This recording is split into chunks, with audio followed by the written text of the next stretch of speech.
Welcome everyone to the Englewood City Council study session, Monday, September 16th at 6 p.m. And our first agenda item is a Tobacco and Vape-Free Parks in Englewood. Our acting Parks, Recreation and Library Director, Dave Lee, is here to present to discuss this possibility. And you can introduce your guests tonight as well. These are really sensitive, so pull them up to you and get them close so we can all hear. Thank you. Can you hear me okay? Yeah. Good evening, Mayor and Council. I'd like to introduce Jessica Reeder. She's with Tri-County Health, and she's been with us the whole last year and a half through the smoke and vape-free process.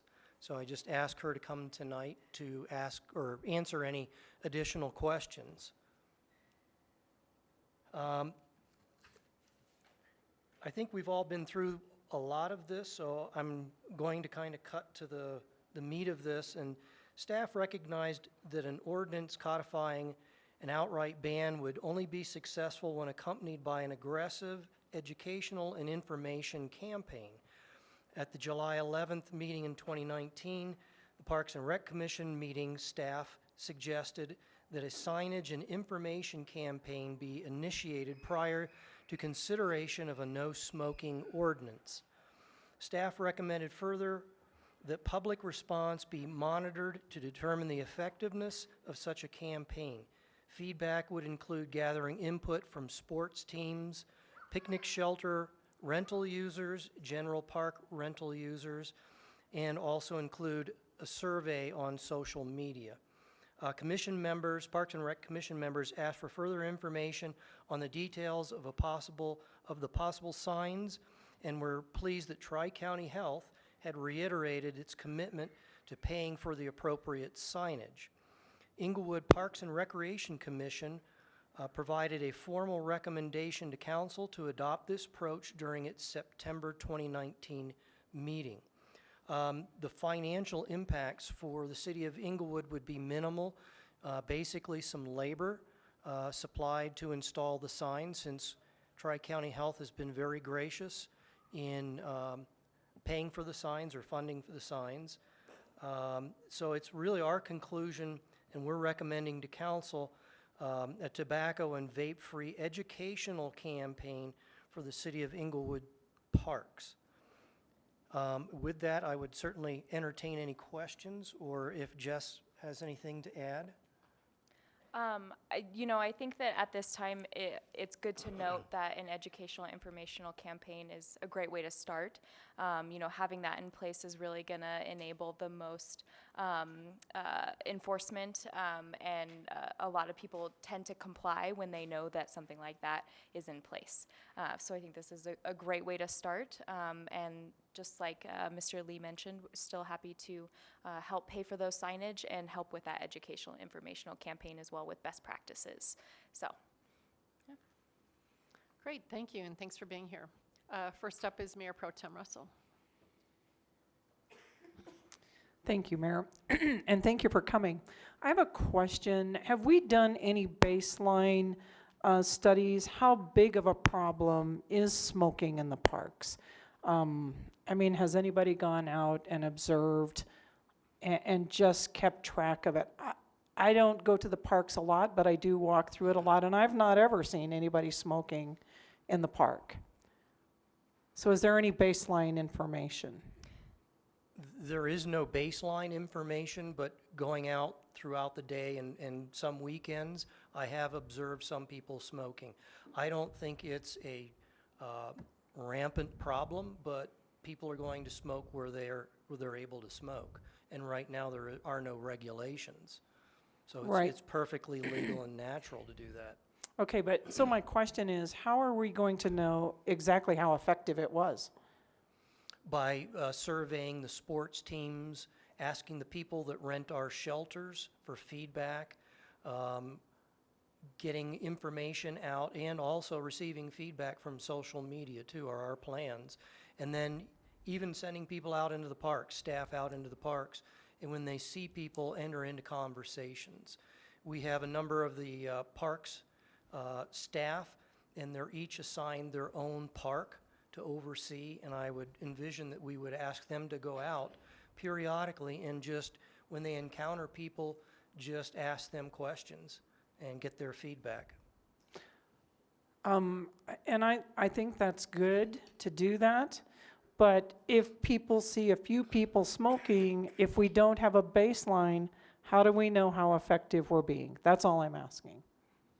And we did actually, about this time last year, conduct a survey that went through our Park and Recreation Department and was posted online. So they did conduct that survey. I can't remember the numbers off the top of my head, and please excuse me, but that is something that we could get that report for you to take a look at. Okay, that would be great. So did they also ask people that were smoking? Surveys right here. There we go. Oh, it's in the, Could I just interject? This Okay, was, you thank you you. all presented to us in a regular session actually on this, and the students came and everything. So that night, they gave us a bunch of information. And the survey was included in that because that's in the study session from March 18th of this year. So we did include that information in that packet. Not in the Not packet in tonight. this Not current tonight. one, no. Okay. Perhaps send it out again to everyone. Is that what you need? You want it again, Mayor Pro Tem? since I know it was in the March 18th packet, I don't need it. But Okay. if I had that Okay. information, it would have been more helpful for tonight. Thank you. Councilmember Sierra? Thank you very much for coming tonight. So just how many signs are we looking to place in the parks, and where exactly will they show up? I don't know that we've determined the exact number yet. We wanted to get through this process first to figure out what direction we were headed in. But certainly areas like Bellevue Park, and I'm going to take that one as an example because it's a very large park, we're going to need numerous signage at numerous entry points within that park. So, you know, I would envision down there at Canine Corral, at the Inca parking lot, at the Bellevue parking lot, at Pirates Cove, at the Chenango parking lot, and probably some that were strategically placed within the park itself because we have the bike trail that goes through it. So that would be an example of what we would be looking at. Councilmember Martinez? Thank you. I've been part of several park cleanup events, and I have personally picked up a ton of cigarette butts, so I know they are out there, and they do produce a lot of litter, so that's kind of a secondhand piece of this. I am in favor of moving forward with this, and I just have a question on the education campaign. Would that be kind of a team effort between Tri-County and the city, or how would that look? Go ahead. We could provide assistance wherever you all see fit. If it is kind of a more intense collaboration, absolutely happy to provide that support. And also perhaps involving the students from ELA in that campaign as well so that they could perhaps be the ones to come up with the majority of it. But absolutely happy to supply that support and collaboration wherever you all see fit and need. Okay, great. Thank you. Councilmember Berentine? Where are the kids? We didn't bring them this time, I'm sorry. I know that, you know, as they're aging and getting, some of them in middle school will rip up their parents' cigarettes and then they're vaping in high school. So that's sometimes sentiment can change. So I wanted to see that the group is staying consistent, whether they're still on task, whether they're still kind of behind this. You know, I would hate to see this be this, you know, kind of fad thing that's going on, especially now that, and certainly support this in a lot of ways, especially now that we're learning that vaping and some of the juices that they put in and some of the materials that they mix with it are causing some serious health issues and some death a little quicker than turning 80 and smoking for a long time for some of them, that they're pretty young. So while I'm behind this, I also have a concern, as the Mayor Pro Tem brought up, that how do we have a baseline for it? If it really wasn't a problem before and people didn't notice that much, aside from maybe some of the litter that could have been accumulated over a long period of time, I don't know. How are we going to know how effective it is, or whether it's just kind of more intrusion when people are maybe by themselves and had some ability to use the park, walking their dog, smoking a pipe, doing something where they might not be able to do that even in their home or apartment. So I do share her concern that we don't, perception of not wanting people to smoke now is more of a society thing, and we put a lot of burden on that, but how we're going to tell how effective this is, it's going to be a little difficult. So, but I appreciate the work you did. And also, kudos to Mr. Lee I got a lot of good compliments about the median on Broadway for your team. And so you are definitely working with a good team here to get this done. I appreciate the work you're doing, but I just have those additional questions. And again, thank you for what you did for my end of town, Mr. Lee. Most certainly. I'd also like to, if we could, bring up the slides. I have Sure. a PowerPoint presentation. You have I think you have it in front of you, Oh, and you just okay. have to advance it. I think Councilmember Cuesta has a comment or question. So You can we- bet, thank you. And just so that I'm making the distinction correctly, as I'm reading the description and summary we were provided, it seems to state both tobacco and vape-free zones, but also smoke-free zones. Some of the signs that were given to us as visual examples include smokeless tobacco, which I assume to be chewing tobacco. Yes. Is that part of what Englewood's measure would include? That's why I'm bringing these signs up tonight, and what's in your packet are these 3 signs, and I went through a myriad of signs that Jessica supplied me, and I felt like these 3 were probably the most impactful. But one of the things I wanted to do tonight was get some kind of consensus from City Council on what they felt might be the best signage to put out there, or whether it's a compilation of 2 of the signs together. So this was one example, and this one was from Hagerstown, Maryland, as the slide says. And they chose tobacco, smokeless, e-cigarettes, and vaping. This one kind of hinges on for the health of our community. This is a tobacco-free park. And this is Albany, New York. And then this one's from the county of Fairfax, Virginia. And it just, very simple tobacco-free play zone. So I think it kind of hangs more on the youth and the kids and not smoking Sure. or using tobacco around kids. So those were the 3 that kind of rose to the top. The first one was the one that the Parks and Rec Commission had recommended, but I wanted to throw the other examples in there to see how you all felt, or whether we could maybe meld 2 of them together for something even better or more impactful. You bet. And the reason I ask is I see 2 different arguments. With smoking and vaping, I see the secondhand impact, and I think that one's tough to deny. With smokeless, I could see somebody making the argument, how does me consuming this chewing tobacco impact you? And not that I'm not sure if I even have a position on the second one right here, right now, but I wasn't sure if this particular measure included the distinction one way or the other. And that could even come down to enforcement. If somebody is there with just chewing tobacco, is there any measure, is it currently written within that to enforce that on chewing tobacco? Is that included currently? So since at this time we don't have an ordinance to define tobacco, I think that would essentially come down to if that ordinance were to pass and how we define it. In terms of what to include, best practice would be to include all tobacco products to kind of work at that behavior normalization of using tobacco products in our parks in a place where it is a healthy environment for our children. But yes, I see what you're getting at in terms of the clarity of what to be putting on the signs. And so that's where something, like the infographic of the vape or the cigarette, we could work on what that looks like on the signage for now, and then work within the educational campaign to make sure that definition is clear.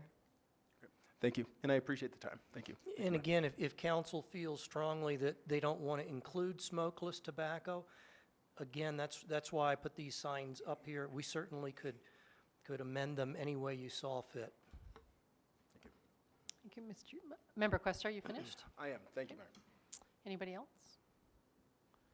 I'm excited to see this coming around. It's been more than a year and a half, I think. It's been more like 2 or 3 years, because when I was in Parks and Rec, I was working with you in the schools, and then I think maybe Member Cuesta, were you involved? And then now Member Nathaniel Sierra has been involved. So anyway, it's good to see something come forward, and your students certainly have progressed up, but you have a new group now working on the next stage of it. I think it's a great example of how public policy takes time, and you hand off to others to make sure that something gets done.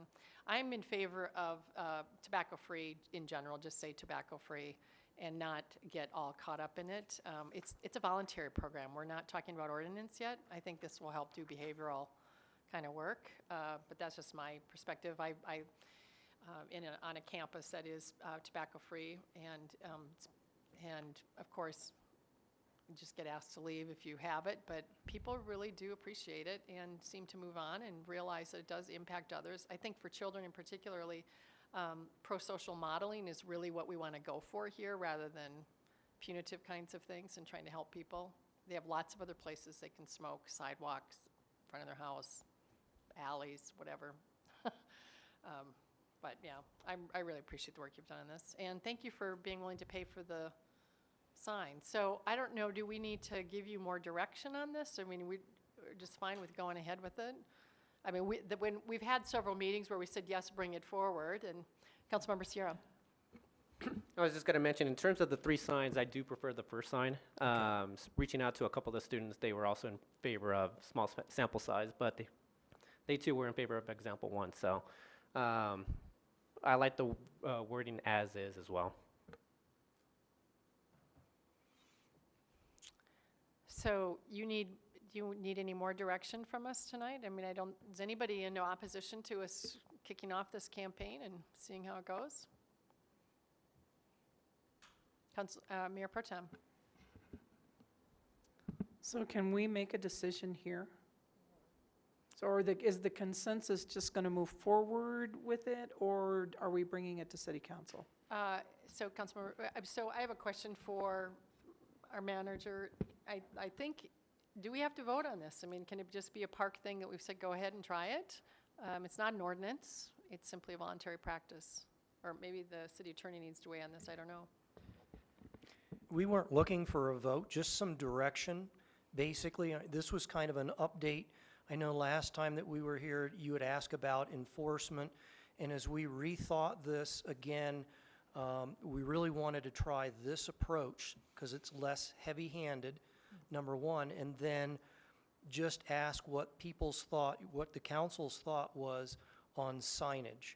I've been down the signage road before, and with all good intent, you put something up and somebody says that's not the right way to do it. So I wanted the commission to weigh in, and you know, I'd like you guys to at least give us some direction, and I've had a little bit of feedback, so if others want to weigh in, that's fine, but if not, we can certainly move forward from here. So I think the question might be that administratively you can do this anyway without our consent, but is that true? Mayor Ellison, yes, that's correct. We can do this, but because it is, you know, kind of a shift from what we've done generally, I think we just wanted to get some council feedback, and if there was any major opposition to this, then we might give us pause not to move forward or to do something more formalized in the form of an ordinance. Okay. But we think this is a good first start. All right. Great. Thank you. Councilmember Barentine. We kind of heard both comments tonight, like an ordinance and bringing this forward, so I just want to make it clear that if we're putting up the signs and kind of doing a peer pressure kind of information, don't do that, or otherwise if we're bringing forward an ordinance, the Mayor Pro Tem is correct, and we would need to take a look at the ordinance after it's written. So I just want to clarify that you're going a route that's more put signs up and have a little bit more societal pressure and kind of an acknowledgement that we would like this to be a free zone, but it doesn't have any weight of anything punitive on it. That's correct. I just wanted to clarify it. Sometimes the wording, we just say ordinance, and so it's okay. I understand. Thanks. You knew it wasn't an ordinance, right? Yes. Yes, I thought so. Okay, Yes. Councilmember Wink. Thank you, Mayor. It seems you already have consensus from council, but I'll weigh in nonetheless to say I'm in support of moving forward this, and that I too, along with Member Sierra, I would vote for the first of the 3 signs that list the different forms, and that's a broad sort of effort toward that behavioral change initiative. Thank you, and thank you. Councilmember Questa? Thank you. And just for more clarity tonight, going forward means signs will begin to go up. We're deciding on the sign tonight, and next step is signs will begin being posted within the Signs will be parks. produced and then will go up, yeah. There's a little bit of a lag time there. Okay, and I'm in support as well. The smokeless tobacco, I have some pause there just because I do believe if you're not bothering anybody, you should be able to do that on your own decision. But if people are comfortable with the first sign, that's fine as well. Thank you. Thank you. Great. Councilmember Wink? Thanks. So I imagine maybe at another study session, we'll be speaking in greater detail about the specifics behind the locations for the signs. I know that when the children were here and we were in council chambers previously, I guess that was March, whenever that was, there were many questions about that. And I do remember, as you said again tonight, Mr. Lee, that it would vary depending on the size and the layout and the entrance, exit points of each park. Is that something council, well, I suppose if the whole of this doesn't necessarily need council's consent because of the form of it, that's not really relevant or you don't need any necessarily blessing from us, but. If you want that information, I certainly can bring that back either as a council request down the road of how many signs we put out and locations. My plan was to probably in a year come back after we'd gathered information from the sports teams, from park users, from shelter rentals, and just give you that information as well. Thank you. And then this may be in the packet, so forgive me if it is. Should quite a lot of science be needed? Is there a cap on the Tri-County Health support of Not the purchase for those? necessarily, Okay, yeah. very good. Thank It- you. That's nice to hear.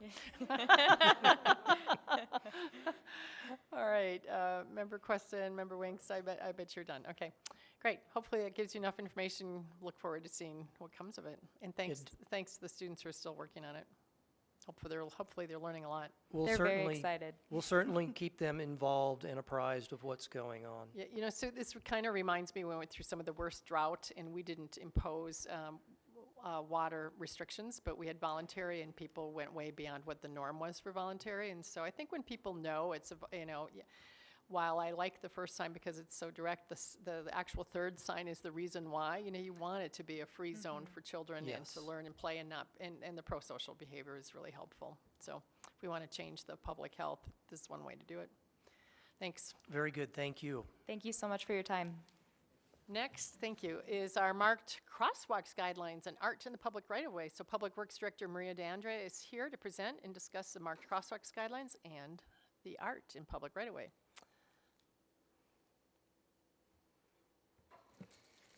Thank you, Mayor. And Darren Hollingsworth is going to join me at the table, so he's going to present a portion of this as we go through. Just a little bit of background. So occasionally the city does receive requests from the public or through city council members to install a marked crosswalk. And just a little bit of difference here. So all of these are actually legal crosswalks as you see on the screen. So number 1 with the 2 white lines is a legal crosswalk, and that's marked. You don't necessarily need the bars in between. Number 2 is typically what we'll install within the city. Sometimes we do the white bars, typically more at a traffic signal location, but this is typical of what we would install within the city. And then this is, oftentimes will trip people up, but this is also even though it's unmarked, it is a legal crosswalk. And so, as it says there, motorists must yield the right-of-way when pedestrians are within the intersection, moving from one corner to the other, or from a ped location to another ped location. So just a little bit of background there. And the impetus for this really came through the Englewood Transportation Advisory Committee. So we had some requests from the public, and really because we didn't have any guidelines or ways of evaluating these, ETAC suggested that we develop the marked crosswalk guidelines and do some research on that so that we could handle these in a consistent and fair manner.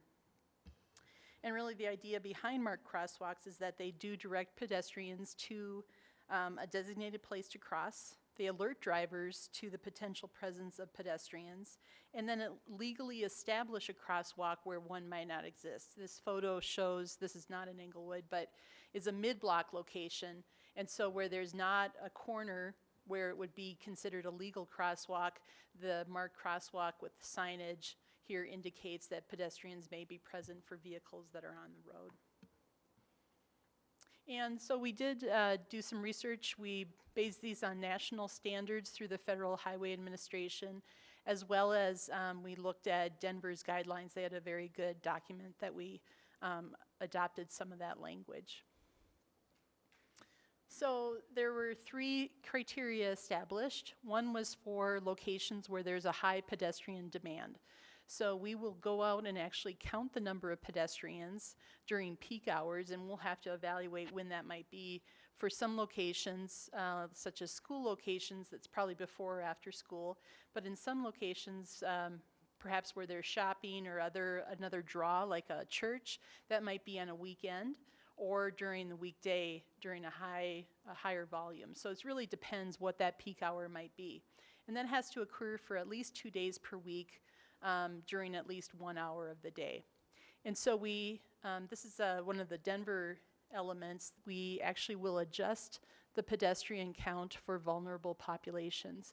So instead of counting a pedestrian, if there's a child that crosses the street as just 1, it's 1.33. So it gets it closer to that 20 threshold, if that makes sense. The other criteria is if it's immediate proximity to those groups where vulnerable pedestrians could be located. So we define vulnerable groups as children, the elderly, and persons with disabilities. So anywhere in the proximity of schools, hospitals, a senior center, the rec center, libraries, and parks.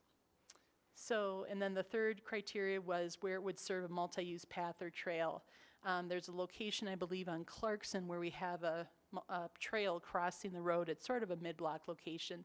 So that could potentially be a site that would be served by this. So we did want to give ourselves an out because every situation's a little bit different, and those exceptions would be evaluated by the city traffic engineer, and we would make a written recommendation that would be put in the file if for some reason they didn't meet these criteria specifically. All right, so any questions on that before we move on? Mayor Pro Tem. Actually, since you brought up about the senior center, it just reminded me that I have had a couple of people have told me about near accidents near the Malley Center and the Simon Center in Orchard Place. So I don't know if that's one place that perhaps we should consider putting a crosswalk across Girard, I think.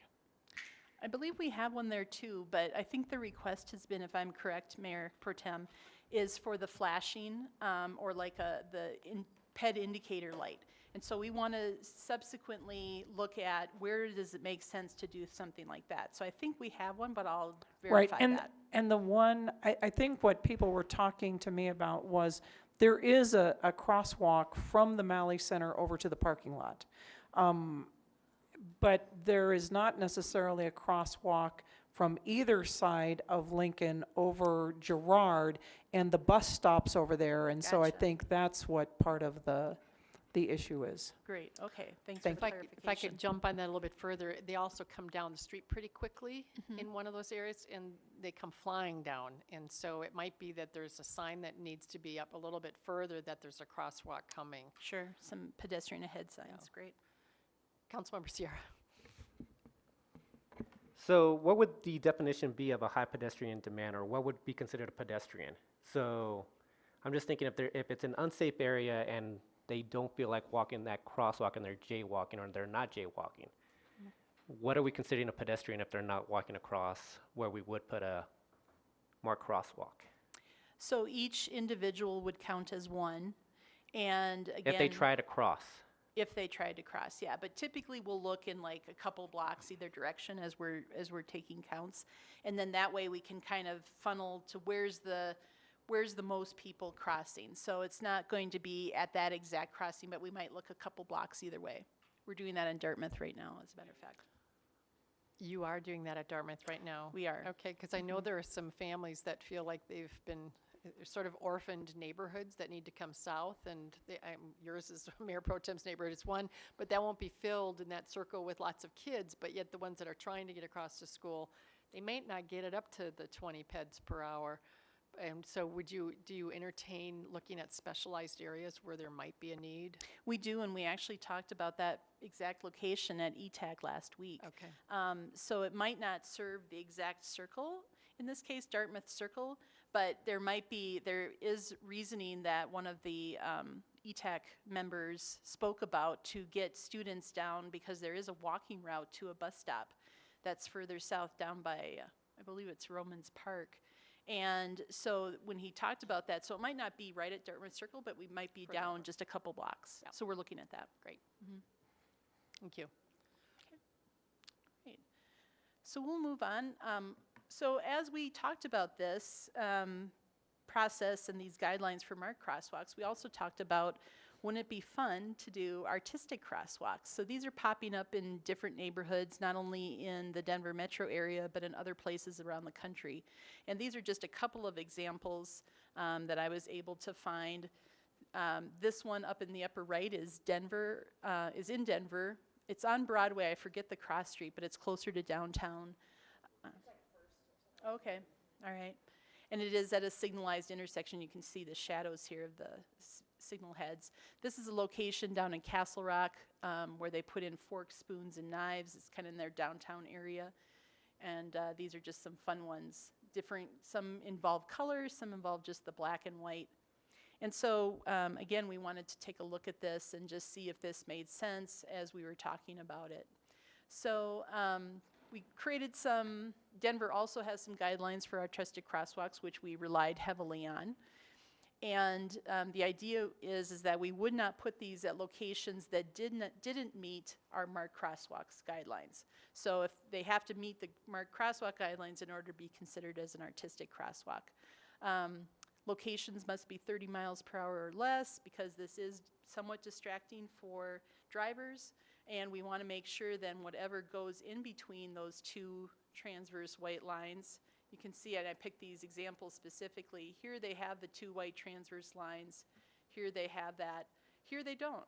So we are recommending this. It's really eye-catching. But we are recommending that we have the two white lines and that the design be contained within that. But we're going to be very specific on the colors, the types of markings that go in there, and obviously no logos or any kind of advertising. We would install those with such materials that they would last at least 3 years. And the idea would be is that the applicants would actually be charged with paying for those, designing them, and paying for all of those costs. And then either we would install them, staff would install it, or we could set up a situation where volunteers could assist with that installation if they had specific criteria in place, such as insurance and a signed waiver. So this really caught the eye of our Cultural Arts Commission. And so I'm going to turn it now over to Darren Hollingsworth to talk a little bit more about the specifics with that. Absolutely. Thank you, Maria. Good evening, Council. So by way of a happy accident, an Englewood business owner contacted us about painting an electrical box, which is not at all permitted. That's a dangerous issue. But it turned out that this box that he was looking at, one of his neighbor's boxes, was a traffic signal box. And therein was a very nice opportunity to create that placemaking opportunity within the city. And we'll go through a couple of slides, taking a look at some examples of vinyl-wrapped traffic signal boxes. We haven't looked at these slides, so I'm not sure how this goes here. So the Cultural Arts, Museum of Outdoor Arts, Englewood Communications, Englewood Economic Development, Parks and Cultural Arts Commission, we've been meeting for the last couple of months on an ad hoc basis to talk about this initiative. We're looking at the cost of a demonstration project in the heart of our business community and perhaps in the 3400 block, where traffic signal boxes, a handful of those, 2 or 3, would be in place, as well as perhaps a mid-block or a crosswalk enhancement, and perhaps a public mural in partnership with the Museum of Outdoor Arts. The estimated cost for a traffic signal box is $1,500. The demonstration project at this time has not been specifically identified, but something that would be very, very visible and Can you very likely. speak a little closer into the sorry, mic? I Yeah, apologize. thank you. Sorry, sometimes That's it right. sounds so loud, Yeah. loud to me. In a very visible area, perhaps in the 3400 block. This project would be funded, the demonstration project by Cultural Arts Commission, as well as Museum of Outdoor Arts and area businesses. This evening, we're interested in finalizing or receiving council input before going forward to finalize the application process or any of the documents that we have before taking those public or even back to the working group for that matter. Maria, I don't know if this is something that you wanted to take forward, but we're looking at leveraging this partnership again with internal and external resources to perhaps bring some additional dollars to the table in 2020. We're looking at applying, have a member apply through the NEA, National Endowments of the Arts, perhaps for some additional funding to support this. If that's the case, this particular project can serve as perhaps a match for that, which would be very, very, very attractive. Stay tuned. This would come to council as this project unfolds, but we wanted to get council feedback and interact along the lines for a demonstration project. And specifically, if this is supportable, then we would look to finalize the application and the process and firm up the demonstration project. And just as I mentioned, we do have a representative from the CAC here tonight, as well as from MOA. So, and then I would like to recognize Tony Arnaldi for her efforts in putting the application packet together. So this really has been a cross-departmental and working with our commissions and local businesses to advance this. So happy to answer any questions at this point, either Darren or I. Thank you. Before we get started, are you looking tonight for feedback on the guidelines so that you can then bring them forward to us to then vote on? Is that what you're looking for? Correct. Okay. So we will bring the actual guidelines do include criteria for the artistic crosswalks as well. And so those will, based on the comments tonight, if there's not significant comments, we will plan to bring those back at the October 7th meeting. Great. For adoption. All right, wonderful. Thank you. Kick us off, Member Barentine? I'm a little confused at the beginning. A couple of years ago when we had these boxes done, they were done by the high school students, by students. So I don't understand why we would be going to the wrap thing. I thought it was going to be each year, each class was going to come and redo them in the very kind of artistic mural kind of sense of things, that it's a canvas and it gets redone and it's better, and we don't ever leave anything like it was, that it was going to be a kind of revolving display of art and an opportunity for our young artists. So why would we I'll be change happy that? to give you my understanding of what that was a demonstration project as I. Can you push it up? Yeah, just I bring do it right in front of your apologize. mouth. There you go. Sorry about that. I'll give you my best understanding of what that project entailed. It was a demonstration project. They were done in paint, as I understand. I think that was a one-off. Paint is in these boxes, that's not a very durable product. The vinyl wraps that's being proposed with this process would be much more durable and more of a kind of a guaranteed product in the sense that you could see what's going to be produced before it's put on. It's high quality. In the event that there is damage to it, the wrap can be removed and then replaced. One thing that's worth mentioning is the sustainability of this idea. We did talk to a couple of neighboring jurisdictions about this idea and if they have implemented something like this in their jurisdiction. And they tried to, but they didn't have the long-term staying power that this program has, I think, with the Cultural Arts Commission, Museum of Outdoor Arts, and the strong partnership that we have formed with our Art and Public Places Committee. And I appreciate that information, and I understand that the wrap is going to be sustainable and last longer, but the purpose of it was, from the way it was explained to me at the beginning, was to go ahead and give a vehicle, a canvas, to our local artists so that it stayed there for a year, and it doesn't need to be durable. They've lasted pretty long because they've been up for more than a year. So that each year, a new group of students would go ahead and add their touch, their creativity to our community, and then the next year, the next round of students and new artists and up and coming would have a canvas to display in their community their creativity and have a place for that. So I think it's been very durable, considering we didn't get the every year thing, and I don't understand why we wouldn't want to set that up so that we would continue to have that canvas for our young creative people in this community, so that they could go around and see that, knowing that the next year, the next generation's coming to put their mark on the community as well, and it's a lot less than $1,500. And I think we certainly could offer that to the schools. So I don't know if there's a formal program in place, but we could certainly reach out to them. We have 64 traffic signal boxes, electrical controller boxes, so we could certainly make some of those available to the school district. And yeah, make it more of like an every year project where they paint over it. Great, thank you. Let's keep also giving them direction on the guidelines so that they know whether we're ready to take this forward or not. Councilmember Martinez, I believe. Councilmember Sierra, is your light on too? It is, okay, then you're next. Figured I wouldn't go next. I'm for all of this. Anytime you can add a little bit of color and creativity and just another point of interest within the city itself, I think is just a great idea.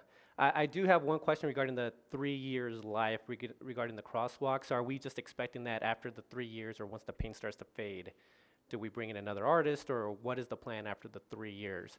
And then before you answer your question, I'm for, in terms of just the direction and the language within each of those, I don't think I have any issues with any of them, just a 3-year life question, I guess. Okay. Yeah, so the intent would be is that it would be both a minimum and a maximum of 3 years. So the intent would be is that if somebody paid that amount of money, since it is probably more of a volunteer thing, and that people would be raising funds in some way, that we would want to guarantee them a certain time. But after 3 years, now on a more local street with limited traffic, it might still be fine, and it would stay in place unless there was a request by somebody else to repaint that existing crosswalk in a different design. The likelihood of that is probably pretty low. But we would intend to keep that up as long as it looked viable. So if it lasted for 5 years, great. If it didn't, then we would remove the materials between the two white lines and create a regular crosswalk if it faded to such an extent that it no longer looked okay. Right, so we are giving a timeline of 3 years then, as Correct, a yeah. minimum. Okay, thank you. Thank you. Councilmember Martinez, I think, is next. Thank you so much, and thanks for getting this back on our agenda. I know we've been trying to find the right time to put it back on. So thanks for all your work that you've done on this. I'm definitely in favor of all of it. I've worked with Transportation Advisory and Cultural Arts Commission and MOA on all these projects. The marked crosswalks guidelines, I think, is really smart and really important. Like you said, Maria, we do get a lot of requests to add crosswalks, and so it's nice to have a fleshed out and formalized way to say, yes, this makes sense here, or no, it doesn't.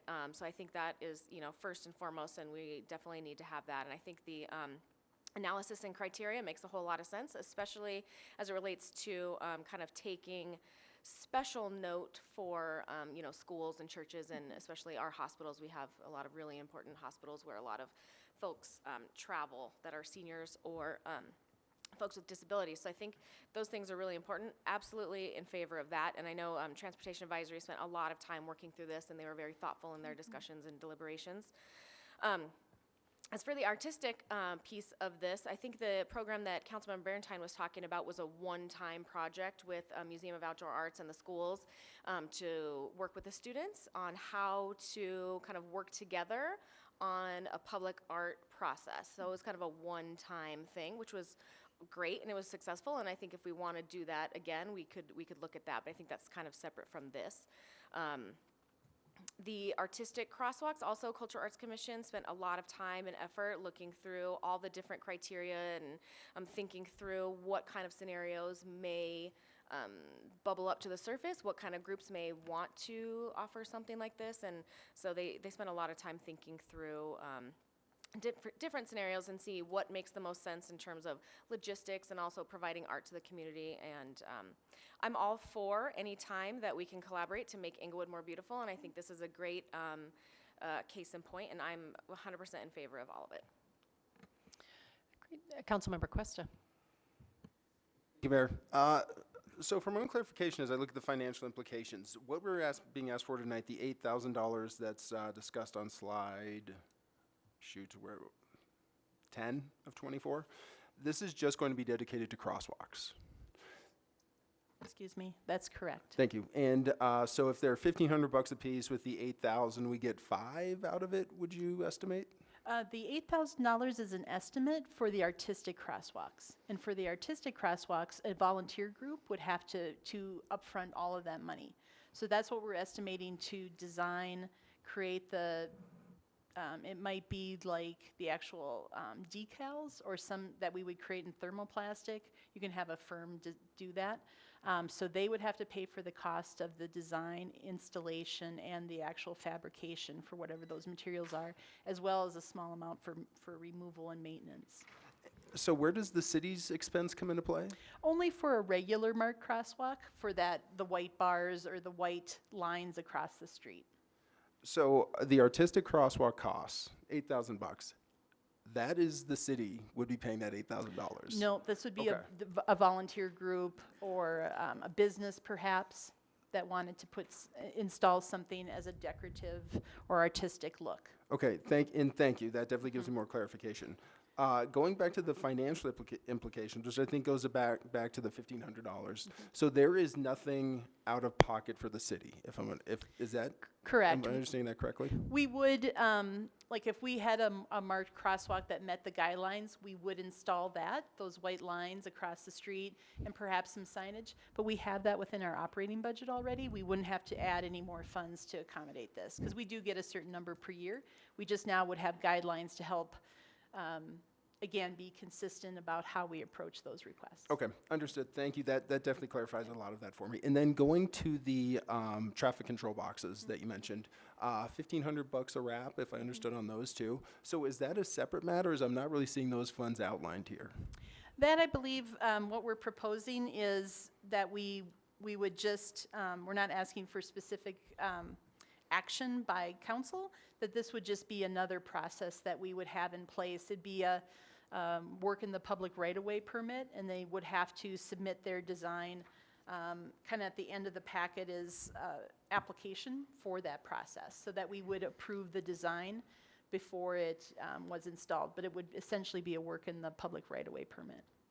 Okay, and so this is, you're mentioning them as wraps. Let's say it was a group, as Councilmember Barentine, she specifically cited students, but there's just a group in the city, and they want to paint a traffic control box. They would have that option for that application? Correct, yep. Okay, very good, thank you. That answers a lot of the questions I had, and I appreciate it. Thank you, Mayor. And again, we're trying to get feedback on the guidelines. So are you okay with the guidelines that are presented here to have them come forward? Any questions about them? Yes, I'm content with these. Okay, Thank you. great. Councilmember Wink. Thanks, Mayor. I am also happy with the guidelines as stated in the 7 bullets. I'm grateful to hear about the cross-departmental collaboration with Tony Arnoldi, MOA, CAC, ETAC, Economic Development, and whomever, Public Works, and all the rest. This is fantastic. This is what makes success happen. What I love about, one of the things I love about these artistic crosswalks, additional standard crosswalks, and the traffic light boxes is they all support the ideas that City Manager Lewis spoke to last week about placemaking and bringing Englewood to have a sense of, or our constituents to have a sense of pride and love for our community through some of what you mentioned. This ties in and is directly related, and so it feels as if it's an aligned effort, and I look forward to seeing more and more of that as we move forward. I love CAC, I love MOA, I love that we're doing this. So, all in support. Thank you. Thank you. Mayor Pro Tem Russell. Thank you, Mayor. So just really a point of clarification on what Councilmember Cuesta asked you. So the $1,500 to do the traffic signal box is also going to be paid by the applicant that wants to do it, correct? I mean, it's not going to be money out of the city's pocket. That is correct. So this would be an application process where, again, a business, a volunteer group would pay for those costs, and likely either we would have those, that wrap made and install it, or they would work directly with a company to have it made and installed. And they would just need a permit through the city. Okay, and just remind me, they cannot do advertisements on the traffic signal box, correct? That's correct. So we would want to approve that design, make sure, kind of similar to the crosswalks, there's no logos, there's no advertising, it's not distracting in a negative way. Okay, thank you very much. Thank you. I haven't spoken yet, so I'm going to say a few things. I'm very excited about this project too, and I think these guidelines are really good. I think you've got some good, tight kind of things that are going, and if we find some problematic thing, we can change those in the future, but it's a good way to get started. I'm also really excited that people want to invest in our city to do $8,000 a pop for something really cool. And if they want to go after the arts, the National Endowment of the Arts on top of that, that's some pretty significant investment. When it comes to the kids and some of the stuff that they're doing, I had a conversation with a few other cities that covered a municipal league in June about public art and involving youth in it. And they were asking me because they know MOA is in our city, and MOA has some great stuff going on with children. But the question came up about painting these boxes, and when you paint and paint and paint, that actually then they end up having to replace the box because the paint actually destroys over time. In 2 to 3 years, if you do it 3 times, they're sticky, they can't get them open anymore, and so they would prefer that not, but then go to murals. So I would love to see us come up with some public murals that keep our young artists going. But I mean, I think if there are some boxes we could do, great, but I realized the limitation of it, and so were some of them. They're asking us, how did we do it? And I said I thought we only did a couple of them, so there were 4, yeah, and they haven't been done a second, third time necessarily, have they? They have been. Yeah, so I can see the challenges there, but I love the opportunities for both to happen, and looks like, I think the guidelines look pretty good. Councilmember Berentine. So where are you coming up with the $1,500? I mean, what the kids did for the box certainly didn't cost $1,500. Could you go back to that slide, maybe? So that number was based on an estimate provided and researched by staff in looking at the cost of what would it cost. Wraps aren't inexpensive, but That's the cost for a wrap. that's the cost for the wrap and the placement of that wrap, and purely based off of an estimate. Yeah, this is not paint. This That's is the wrap correct. ones. That is a wrap. Just wondered where you came up with that estimate. So somebody could certainly, how much is the permit going to be? I'm not certain off the top of my head. It's work in the public right away, so I believe it's a flat fee. So it would just be that same one? Yeah. We just add that in there. All right, so it wouldn't necessarily be the $1,500. That's just your estimate for a wrap.